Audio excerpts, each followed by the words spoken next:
Today we will revise Unit 6 Staffing. Okay, so in which we will learn concept and importance of staffing, HRM, staffing as part of HRM and process. Okay, first of all, what is the meaning of staffing? So students, staffing means appointing competent persons according to the importance of the post in the organization. अभी तक आपने देखा कि हमने दो function कर लिए हैं, ऑर्गेनाइजिंग, प्लानिंग एंड ऑर्गेनाइजिंग, और इन दोनों में अभी तक हमने सिर्फ पेपर वर्क ही किया है, और अभी उन पेपर वर्क को हमें क्या करना है, प्रैक्टिकली इम्प्लीमेंट करना है. ठीक है, जो भी पोस्ट आपने ऑर्गेनाइजिंग में डिसाइड की है यहाँ पर, उस उन्हीं पोस्ट को यहाँ पर हमें पर्सन्स के थ्रू यहाँ पर हमें उसको फिल करना है. ठीक है, so that's why this function is the more important than all other functions, because any mistake committed in the planning or organizing may not be as harmful as the mistake committed in staffing. मतलब वो उनकी जो mistake उन दोनों में होने से staffing में अगर कोई मिस्टेक होगी वो ज्यादा कमिटेड, वो ज्यादा हार्मफुल होगी ऑर्गेनाइजेशन के लिए. ठीक है, so single wrong appointment can very important role, मतलब यहाँ पर एक होल एटमोसफेयर जो है इस पे जो अफेक्ट कर जाता है इसकी वजह से इन द एंटरप्राइजेस. एक सिंगल अगर हमने अपॉइंटमेंट यहाँ पर रॉन्ग अपॉइंटमेंट कर दी तो यहाँ एक्चुअली जो भी आपने यहाँ पर पोस्ट डिसाइड की है ना, उन सारी पोस्ट के लिए हमें प्रैक्टिकली अभी उनको फिल करना है एक कॉम्पिटेंट पर्सन के साथ जो उस पोस्ट के लिए बिल्कुल कैपेबल हो. So, ठीक है, it means that the more capable persons are appointed on more important post. जितनी ज्यादा पोस्ट इंपॉर्टेंट होगी उतना ही उस पर्सन की कैपेबिलिटी ज्यादा होनी चाहिए, बहुत इंपॉर्टेंट होता है इसको पोस्ट को फिल करने के लिए. So and comparatively less competent persons can be appointed on less important post. Okay, in other words, all the functions undertaken to establish coordination between the post and individual come under staffing. Okay, और इसमें जो हम main इसमें जो points discuss करेंगे that are recruitment, selection, training, promotion and transfer. Okay, so now the definition of staffing. The staffing function pertains to the recruitment, selection, development, training and compensation of subordinate managers. Right, features of the staffing related to human being. First of all, this feature is the of staffing is its relationship with the human beings, क्योंकि ये human beings से ही related है. It means that unlike planning and organizing, it is not mere a paper work. जैसे कि उसमें तो हम सारा कुछ पेपर वर्क में ही कर रहे थे, लेकिन यहाँ पर हम क्या करेंगे अब, it involves the appointment of competent persons on various posts. Okay, so all the activities done to accomplish this work are connected with the human beings. ये सारी की सारी जो है वो ह्यूमन बींग से रिलेटेड है. सो दे मे बी रिक्रूटमेंट हो, चाहे सिलेक्शन हो, ट्रेनिंग हो या फिर प्रमोशन हो. Second point is separate managerial function. ये सेकेंड इंपॉर्टेंट फीचर है स्टाफिंग का. It is the separate managerial function. Management का एक सेपरेट फंक्शन है ये. It means that far from being the major part of some functions, it is in itself a major function. ये अपने आप में ही एक इंपॉर्टेंट फंक्शन है क्योंकि इसके अंदर बहुत सारी लंबी प्रोसेस है. Okay, third is the essential at all managerial level. यहाँ सभी लेवल्स के लिए स्टाफिंग एसेंशियल है. इसका रीजन ये है क्योंकि इसमें it must be clarified that here the establishment of a separate personnel department does not free the managers concerned from this all important function. The aim of establishing this department is to assist the managers at every level in the performance of their function of staffing. Okay, it means यहाँ जो M है इसका main establish करने का, यहाँ एक हम अलग से डिपार्टमेंट जो है वो इसमें हेल्प करता है, असिस्ट करता है मैनेजर्स की. वो कौन सा डिपार्टमेंट है? Personal department. और वो उसका क्या रोल रहता है? कोई भी अगर पोस्ट वैकेंट होती है तो उसके लिए एम्प्लॉयज को वो हमें अवेलेबल करवाता है. मतलब इमीडिएटली भी करवा सकता है अगर हमें इमीडिएटली जरूरत है.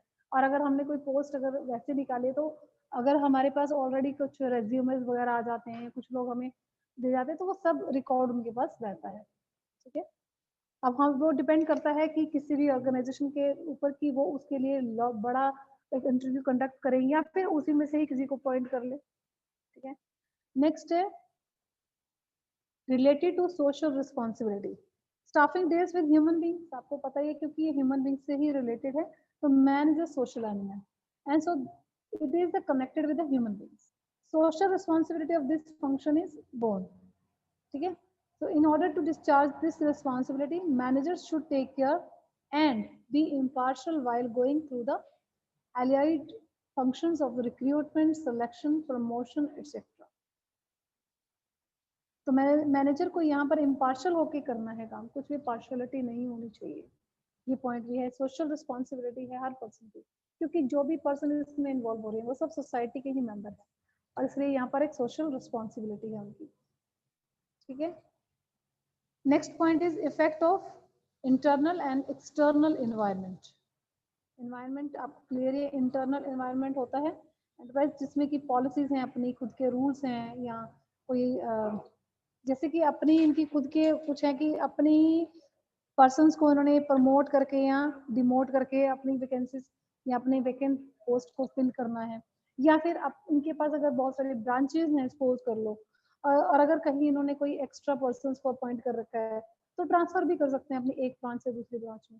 इनको लग रहा है कि इस पोस्ट के लिए न्यू पर्सन जो है वो सुटेबल नहीं रहेगा, वो अपने ही पर्सन को रखना चाहते हैं, तो प्रमोशन के थ्रू, डिमोशन के थ्रू या फिर ट्रांसफर के थ्रू, ठीक है। ऐसे एक्सटर्नल एनवायरनमेंट क्या होता है, ये इफेक्ट करता है द एंटरप्राइज इंक्लूडिंग जैसे कि गवर्नमेंट पॉलिसीज है, एजुकेशनल एनवायरनमेंट है, ये सब बाहर का जो भी इसके ऊपर इफेक्ट रहेगा। So it can be the policy of the government that in a particular enterprise employees should be recruited only through employment exchange.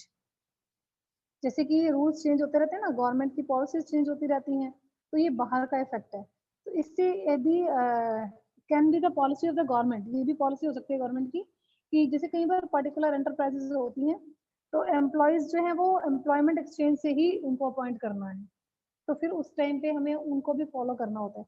तो ये होते हैं external environment. Educational institutions can help the development of the employees by the organizing special training camps. यहाँ पर कुछ institutes भी हैं जो हेल्प करते हैं in the development of the employees. इस केस में by the organizing special training camps, इसमें उनको ट्रेनिंग दी जाती है। तो in this way external environment also affect the function of staffing. तो यहाँ दोनों तरह के एनवायरनमेंट जो है अफेक्ट करेंगे इस फंक्शन में, क्लियर है। These were the features. Now next topic is the importance of staffing. First point is helpful in discovering and obtaining competent personnel. अब देखो यहाँ हेल्प करता है हमारे पास किसको डिस्कवर करना है हमें, competent personnel। पर्सनल यहाँ एम्प्लॉय को बोलते हैं, ठीक है। तो competent personnel under staffing, latest techniques are used for recruitment and selection, selecting the employees. As a result, it becomes possible to search for and to select able employees for different posts. हम हमेशा यही चाहेंगे ना कि हमारे जो भी post हो उसमें हम अच्छे से अच्छा एफिशिएंट पर्सन उसमें जो है वो उसको लगा सकें। So under the process of recruitment, search for employees is conducted and through selection they are selected. मतलब अगर हम इसको सिलेक्ट भी करें तो सिलेक्शन प्रोसेस के थ्रू करना चाहिए। यहाँ सिलेक्शन प्रोसेस आप करोगे आगे बहुत लेंथी प्रोसेस होती है, उसमें बहुत सारे स्टेप्स भी हैं, ठीक है। Helpful in better performance, second point. Through the medium of staffing, right people are posted at right places, so that the suitable people are selected, keeping in mind the importance of organizational post. So as a result, it increases the efficiency and effectiveness of employee. इससे क्या होता है कि employees की efficiency increase होती है, effectiveness इनकी improve होती है एम्प्लॉयज की। अगर हम ये देखते हैं कि जो सिलेक्शन प्रोसेस है वो हमारी सही से चले, हम उसको ऑर्गेनाइजेशनल प्रोसेस पोस्ट जो भी हमारी है उसके ऊपर ध्यान रखते हुए इसको यहाँ पर परफॉर्म करते हैं।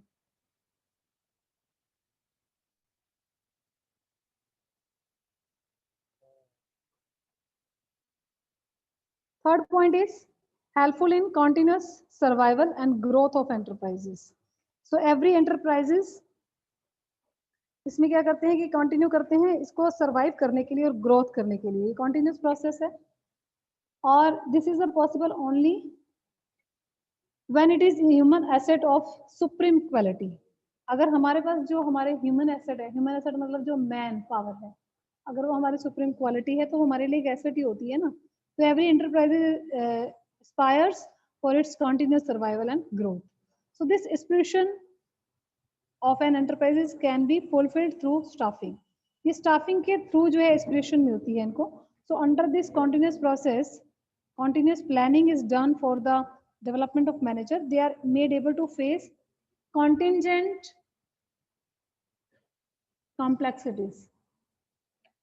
So these managers do planning for the development of an organization and ensure its survival. ये जो मैनेजर हैं वो अच्छे से प्लानिंग करते हैं अपनी ऑर्गेनाइजेशन को डेवलप करने के लिए, और वो प्लानिंग के थ्रू ही इसको यहाँ पर अपनी इसको कॉन्टिन्यूसली इसको सर्वाइव करने के लिए और इसको ग्रो करने के लिए यहाँ ये स्टाफिंग हमारी हेल्प कर रही है। ठीक है। नेक्स्ट पॉइंट, अगर आप इसमें ये बात बोलो कि टाइमली उनको ट्रेनिंग भी दी जाएगी, because training also the part of the staffing. अगर आप ये कहो ना कि जैसे टाइम के अकॉर्डिंगली अपडेट करना उनको, नई नई टेक्निक्स के बारे में बताना, ये पॉइंट आप इसमें ऐड कर सकते हो। तो उससे क्या होगा कि जो हमारे एम्प्लॉयज हैं ग्रो करेंगे ना, डेवलप होते रहेंगे साथ साथ। जैसे आप देखते हो कि डेली टेक्निक्स आपकी अपडेट होती जा रही हैं, और उसमें अपने ही एम्प्लॉयज को हम ट्रेनिंग देते हैं। फिर चाहे हम आप खुद यहाँ पर किसी को बाहर से बुला के ट्रेनिंग दिलाएं, या फिर अपने एम्प्लॉयज को बाहर भेजें ताकि वो ट्रेनिंग लेके आके फिर हमारे ऑर्गेनाइजेशन में वर्क करें। ओके, तो कुछ भी हो सकता है। इससे क्या रहेगा, ये जो स्टाफिंग है वो कहाँ हेल्प कर रही है हमारी कॉन्टिन्यूस सर्वाइवल एंड ग्रोथ में। अगर पर्सन्स की ग्रोथ हो रही है, उनको डेवलप कर रहे हैं, तो फर्म भी डेवलप हो रही है। Okay, next point is helpful in optimum utilization of human resources. Give me one book please. Helpful in optimum utilization of human resources. Ash. So under staffing, all the activities related to human resources are performed systematically. यहाँ क्या है कि staffing के under सारी activities जो हैं वो एक सिस्टमेटिकली परफॉर्म की जा रही हैं। By doing this situation of overmanning never arises. As a result, optimum utilization of employees takes place and subsequently labor cost is reduced. इसमें जो labor cost है वो भी कम आए। Apart from this, by making employees available at the right time, the probable hurdles which can arise during the course of work can easily be overcome. Simple सी बात है, optimum utilisation of human resources. हमें यहाँ पर उनको optimum use करना है। जो भी हमारे पास रिसोर्सेज होते हैं, चाहे वैसे नॉर्मल अगर बात की जाए तो हमारे पास एक रॉ मटेरियल यानी कि एक तो मटेरियल मशीन वगैरह होते हैं, मनी होती है, और चौथा जो हमारा मेन रिसोर्स होता है वो हमारा ह्यूमन रिसोर्स होता है। और हमने सारे रिसोर्सेज का ऑप्टिमम यूज करना है। और अगर ह्यूमन रिसोर्सेज को ऑप्टिमम यूज करना है तो स्टाफिंग में जो भी एक्टिविटीज हैं ह्यूमन रिसोर्सेज के अंदर जो भी परफॉर्म की जा रही है उनको सिस्टमेटिकली हमें परफॉर्म करवाना है, ताकि उसका कहीं पर भी अंडर यूज या ओवर यूज ना हो। अब ऐसा है कि कोई पर्सन है, अगर उनको कुछ पर्सन के पास कोई काम ही नहीं है और कुछ पर्सन ओवर बर्डन है, तो यहाँ पर उसका ऑप्टिमम यूज नहीं हो रहा। सिंपल सी बात, जो भी पर्सन आता है फर्म में, उसके पास एक रूटीन में जो भी वर्क है वो प्रॉपरली उनको पता होना चाहिए कि वो पर्सन किस वर्क के लिए रिस्पॉन्सिबल है, किस वर्क को उन्होंने करना है डेली, और एटलीस्ट उनके पास उनको बिल्कुल अपने एम्स अपने वो चीजें सब क्लियर होनी चाहिए कि उनका मेन ऑब्जेक्टिव क्या है, तभी हम उनका प्रॉपर यूज कर पाएंगे। अगर कोई पर्सन आकर डेली फ्री बैठ के चला जाता है तो वो इट मींस हम अपने रिसोर्सेज का प्रॉपर यूज नहीं कर रहे, या फिर हमने किसी पर्सन को बहुत ओवर बर्डन कर दिया और उसकी वजह से उसकी हेल्थ इशू हो जाए या उसकी कोई प्रॉब्लम हो जाए, और बाद में हम उस एसेट को अपने, क्योंकि वो छोड़ ही देगा जॉब अदरवाइज, है ना। तो इस तरह से भी हमें इसको ओवर यूज भी नहीं करना, उसका अंडर यूज भी नहीं करना, हमें उनको ऑप्टिमम यूज करना है। क्लियर है? तो ये हमें यहाँ पर हेल्प कर रहा है स्टाफिंग से। Then है helpful in the improving job satisfaction and morale of employees. तो यहाँ improving जॉब की सेटिस्फेक्शन को इम्प्रूव करने में हेल्प कर रहा है और एम्प्लॉयज के मॉरल को बढ़ाने में भी हेल्प कर रहा है।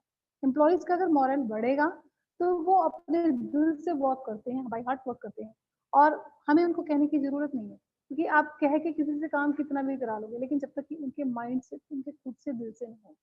So under staffing, by studying human behavior, their preferences, For the type of environment, promotion policy, training and remuneration policy can be known.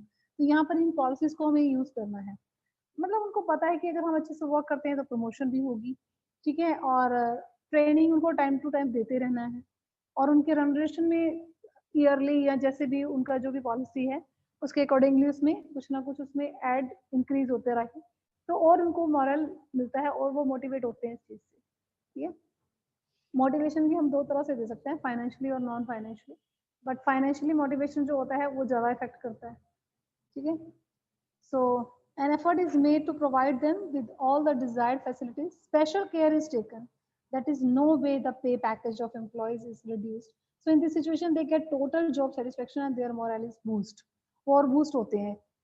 ठीक है, अगर वो ये सब आप उनके बारे में ध्यान रखते हो, उनकी पे पैकेज को ध्यान में रखते हो, वो कम ना हो और स्पेशल केयर देते हो उनको, ये स्टाफिंग के अंडर ये सब उनमें और वो बेटर वर्क करते हैं आगे. तो ये हमारी ऑर्गेनाइजेशन के लिए हेल्पफुल है, मतलब अच्छा है, बेटर है, हमारी ऑर्गेनाइजेशन इससे डेवलप हो रही है. इन सब चीज़ों से ऑर्गेनाइजेशन पे मतलब पॉजिटिव इफेक्ट आएंगे. Next, conclusion. तो फ्रॉम द जो भी हमने ये पॉइंट्स यहाँ डिस्कस किए हैं above reason, it is quite evident that today human resource is the base for the success of an organization. आप देखो कोई भी ऑर्गेनाइजेशन है, ह्यूमन रिसोर्स जो है उसका बेस है. So this is more important than other physical resources. तो मैंने भी आपको four resources बताए थे: man, machine, material and man, machine.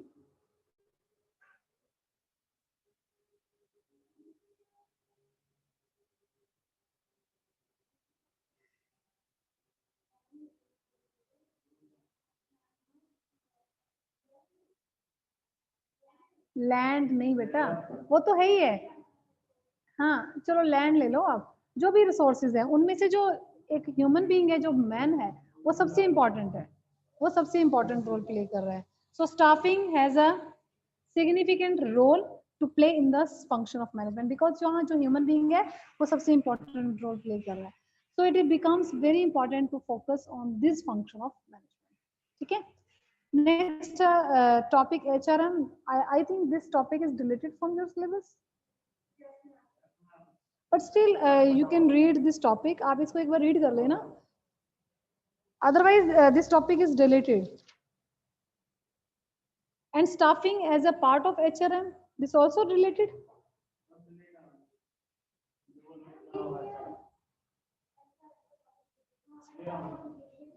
HRM complete deleted. Okay, so students, HRM complete topic is deleted from your syllabus. So we will do next topic, staffing process. Okay, staffing process, that is the important topic. The scope of the function of staffing or functions included in it on or various activities included in the process can be divided in these heads. First one is, first step of the staffing process is estimating the manpower requirement. सबसे पहले तो ये में estimate लगाना है ना कि हमें requirement कितनी है हमारी organization में manpower की. ओके, तो वेरी फर्स्ट स्टेप ये आपका. इसमें हम देखते हैं कि नंबर ऑफ एम्प्लॉइज एस्टिमेट लगाते हैं कि कितने चाहिए. तो at that time of the determining number of persons required, the possibilities regarding internal promotion, retirements, resignations and dismissals are also taken into consideration. इन सबको कंसिडर करना है हमें. अगर मान लो कि ड्यूरिंग द ईयर या ड्यूरिंग मंथ या कुछ आने वाले टाइमिंग में कोई रिटायर होने जा रहा है, ठीक है, कोई छोड़ के जा रहा है, या कोई प्रमोशन हो जाएगी किसी की, तो ये सब चीज़ों को ध्यान में रखते हुए हमें देखना है कि रिक्वायरमेंट क्या रहेगी आने वाले टाइम में. So to estimate the manpower requirement, it would be beneficial to conduct two types of analysis. इसमें एक आएगा वर्कलोड एनालिसिस एंड सेकंड आएगा वर्कफोर्स एनालिसिस. क्या फर्क है दोनों में? Workload analysis is concern to know the number and type of human resources. मतलब यहाँ पर हमें कितने लोग चाहिए. वर्कलोड एनालिसिस यहाँ ये इसमें ये कंसर्न है necessity to complete the job in hand successfully. जो हमें जरूरी चाहिए यहाँ पर नंबर ऑफ पर्सन्स, और उनमें कौन से टाइप के पर्सन चाहिए. ठीक है. Second is on the other hand workforce analysis is concerned to know the number and type of human resource available to complete the job in hand successfully. जो available हैं उस जॉब को करने के लिए सक्सेसफुली। एक काम को करने के लिए सपोज हमें 10% चाहिए, तो वो है आपके पास वर्क फोर्स एनालिसिस। ये 10% से ये काम हो जाएगा। और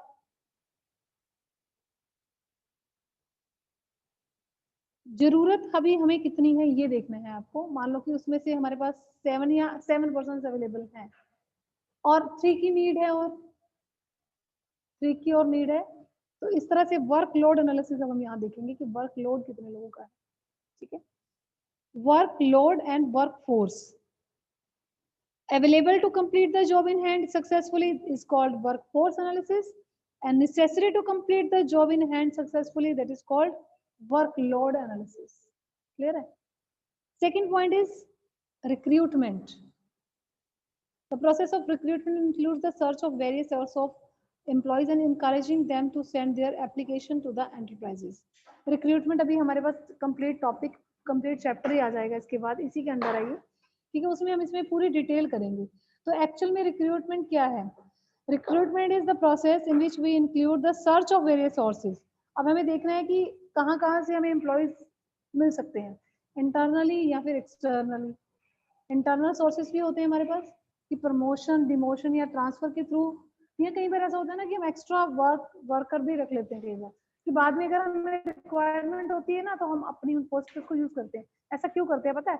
क्योंकि एकदम से नया पर्सन हम नई पोस्ट पे नहीं रख सकते, तो हम उनको पहले ही अपने किसी ना किसी पोस्ट पे एक्स्ट्रा, चाहे उनके पास काम कम भी रहता है या कई बार बर्डन होते ही नहीं है, बट स्टिल हम उनको रखते हैं ताकि जैसे ही कहीं कोई वैकेंट हो तो हम उनको उसमें फिल कर देते हैं। तो ये हमारे इंटरनल सोर्सेज हैं। ऐसे एक्सटर्नल सोर्सेज तो आपको पता ही है कि बाहर से किसी भी तरीके से आपको चाहे जो हमारे एम्प्लॉयमेंट एक्सचेंज हैं या कुछ इंस्टीट्यूट्स वगैरह हैं, यहाँ से भी हम लोग वर्कर्स या न्यू हम अपने पर्सन को ले सकते हैं। तो ये सब रिक्रूटमेंट के अंदर हम स्टडी करेंगे इसमें। ओके, थर्ड है इसमें सिलेक्शन। नेक्स्ट टॉपिक इसका जो आएगा आफ्टर रिक्रूटमेंट। जैसे रिक्रूटमेंट में तो आपने एक एस्टिमेट लगाना है कि हमें क्या, कौन पर्सन किस टाइप में चाहिए और किन किन सोर्सेज से हमें वो अवेलेबल हो रहे हैं, और उसमें वो एप्लीकेशन हमारे पास आ जाती हैं। और सिलेक्शन में तो हम फिर क्या करते हैं, प्रॉपर उनकी इंटरव्यू लेते हैं, उनको पूरा चेक करते हैं कि वो हमारी जॉब के अकॉर्डिंगली, वो उसके अकॉर्डिंगली सूटेबल हैं या नहीं है। ठीक है, अब सपोज अगर एक जॉब के लिए या 10 जॉब हमने यहाँ पर निकाली है सपोज, उसके लिए 100 पर्सन ने अप्लाई किया, तो हम भी तो चाहेंगे ना उन 100 में से हम 10 बेस्ट पर्सन को चूज कर सकें, तो वो सिलेक्शन में हम करेंगे। ठीक है, ये सिलेक्शन की प्रोसेस रहेगी। तो under the process of selection competent applicants are selected out of large number of them, and it is important to keep in mind that the ability of the applicants and nature of the work must watch, ठीक है, match देखेंगे उसमें हम कि ये उसमें main competent person कौन है और जो भी वर्क हमारा है उसके लिए अकॉर्डिंगली कौन सा पर्सन सुटेबल रहेंगे ज्यादा अच्छे से। ये सब हम किस में देखते हैं, सिलेक्शन में। ये भी हमारे पास एक एक्स्ट्रा अलग से चैप्टर आएगा, इसी का आगे सब पार्ट आएगा। Next fourth point is placement and orientation. Placement means होता है ज्वाइन करना पोस्ट पे, मतलब वो उनको ज्वाइन कर देना, उनको अपॉइंटमेंट लेटर दे देना और वो ज्वाइन कर लेते हैं उसके बाद में, है ना। देन इट इज जब वो सिलेक्ट हो जाते हैं after then, so under orientation the employees is given a brief presentation about the company. उनको थोड़ी सी हम अपनी वो इंट्रोडक्शन देते हैं, and introduce to his superior, subordinate and colleagues. ये सब इसमें हम करते हैं placement and orientation. And next fifth जो स्टेप है इसका, that is the training and development. अब आते ही किसी को नहीं पता होता ना कि उसको क्या काम करना है, भले ही वो बेशक ट्रेंड भी हो पर्सन, बट हर ऑर्गेनाइजेशन का एक डिफरेंट नेचर होती है, वर्क की डिफरेंट नेचर होती है। तो यहाँ अगर तो वो पर्सन ट्रेन भी है सपोज, तब भी उसको थोड़ा सा हमें बताना तो पड़ेगा कि वो क्या काम करेगा। ठीक है, तो in at this step the process of staffing, training and development are imparted to the employees so that their efficiency and effectiveness is increased. और अगर सपोज उसको कुछ भी नहीं पता है तो हम उसको कुछ ट्रेनिंग के लिए कहीं 15 डेज के लिए भेज भी सकते हैं, या हम वहीं ऑन द जॉब उसको ट्रेनिंग दे सकते हैं। यहाँ जो ट्रेनिंग के लिए भी हमारे पास स्पेशल अलग से चैप्टर है, उसमें भी on the job training, of the job training कुछ टाइप्स हैं हमारे पास, हम डिस्कस करेंगे उसको भी। नेक्स्ट टॉपिक है हमारे पास, नेक्स्ट स्टेप जो आएगा that is the performance appraisal. ठीक है, eight this step capability of every employees is judged. यहाँ पर जो आपको लगता होगा कि सपोज अगर किसी भी ऑर्गेनाइजेशन में हजारों एम्प्लॉयज हैं, बट एक पर्सनल डिपार्टमेंट जो होता है ना हमारा, वो सबका रिकॉर्ड रखता है, इवन सबकी परफॉर्मेंस का अप्रेज करते हैं वो लोग, नोट करते हैं, जिससे कि जब उनको हमें इंक्रीमेंट देना है ना, तो उस केस में हम उसी को चेक करते हैं कि कौन पर्सन कैसा वर्क कर रहा है। अब सारे पर्सन एक जैसा वर्क तो नहीं करते ना, कुछ लोग बहुत अच्छे से वर्क कर रहे हैं और कुछ लोग कामचोर टाइप भी होते हैं, तो नहीं भी करते हैं। ठीक है, तो एट द परफॉर्मेंस अप्रेजल में हम ये सब चेक करते हैं। परफॉर्मेंस अप्रेजल में हम ये सब चेक करते हैं टू जज his capability, his actual work performance is compared with the work assigned to him. जो भी हम उसको काम देते हैं, हम चेक करते हैं कि उस पर्सन ने उसको कितने अच्छे से उसको किया है। ये होता है परफॉर्मेंस, उसमें उसको एवेल्युएट करना। ठीक है, अगर उसमें वो बहुत अच्छा वर्क कर रहा है तो हम खुद ही उसको कुछ पॉइंट्स भी देते हैं, जिससे एनालिसिस कर सकते हैं ना हम भी ये पर्सन कितना अच्छा वर्क कर रहा है। जैसे कि आउटस्टैंडिंग वर्क, या फिर वेरी गुड वर्क, या फिर सेटिस्फैक्ट्री, या फिर मार्जिनल, या फिर अनसेटिस्फैक्ट्री, इस टाइप में हम उसको देखते हैं। नेक्स्ट आपका जो इसमें स्टेप है, that is the 7th step, promotion and career planning. Promotion and career planning. Under this step, in the process of staffing, employees get promoted to higher post on the basis of their capability. मैंने यही अब आपसे discuss किया ना, क्योंकि हमारे पास internal sources भी हैं और एक्सटर्नल सोर्सेज भी हैं। तो इन इंटरनल सोर्सेज प्रमोशन है, तो अगर कोई भी पर्सन बहुत ही कैपेबल है और कॉम्पिटेंट है, अच्छे से वर्क कर रहा है, तो उसके लिए employees get promoted to higher post. और या फिर कह लो कि एक लॉन्ग पीरियड से वो वर्क कर रहा है हमारे लिए ऑनेस्टली, और तब भी हम उसको प्रमोट करते हैं। पता ही है आपको, कुछ जैसे 5 ईयर, 10 ईयर, 15 ईयर से वो पर्सन हमारे पास वर्क कर रहा है, तो उसको प्रमोशन भी मिलेगी ना on the basis of their capability. Okay, promotion means क्या होता है? Promotion is the advancement of an employee to a better job, better in terms of greater responsibility, more prestige or status, greater skill and especially increased rate of pay or salary. Promotion में एक तो उनकी post बढ़ जाएगी, responsibilities increase हो जाएंगी, उनका Prestige, उनकी रेपुटेशन, उनकी इमेज, उनका स्टेटस, ठीक है, एंड स्पेशली रेट ऑफ पे उनका इंक्रीज होगा इसमें, यानी कि salary. Okay, and the next step is the compensation. So this step of staffing process involves fixing the compensation of an employee for his contribution to the organization. ठीक है, इसमें जो भी ऑर्गेनाइजेशन में वो हमारे लिए वर्क कर रहा है, जो भी कंट्रीब्यूट कर रहा है, उसके लिए इसको उसका कुछ ना कुछ कंपनसेशन भी फिक्स करना है इसके under. Compensation refers to all forms of pay. Pay तो हम दे रहे हैं, pay and rewards going to employees, pay plus reward. Pay तो है ही है, पे के साथ उसको रिवॉर्ड देना। Basically it is a price for the job. It may be of the following 2 types. First of all, direct financial payment. It includes wages, salaries, incentives, commission, bonuses. Okay, इसको भी आप 2 बेसिस पे कर सकते हो। Time based payment हो सकती है, या फिर सेकेंड आपकी हो सकती है performance based payment. Time based payment means होता है, under this method salary and wages are paid either daily, या फिर वीकली, या फिर मंथली और एनुअली। आप टाइमली उनको पेमेंट कर सकते हो। सेकेंड ऑप्शन है हमारे पास performance based payment.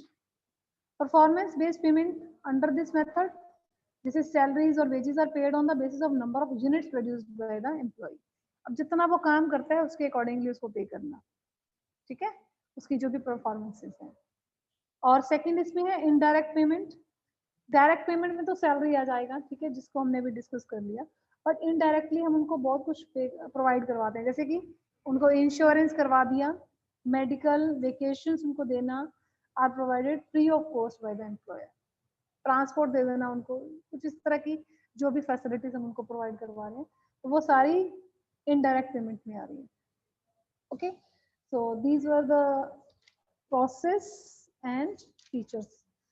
Okay, so now the topic is completed. So students, learn this topic for test. Thank you. Have a nice day.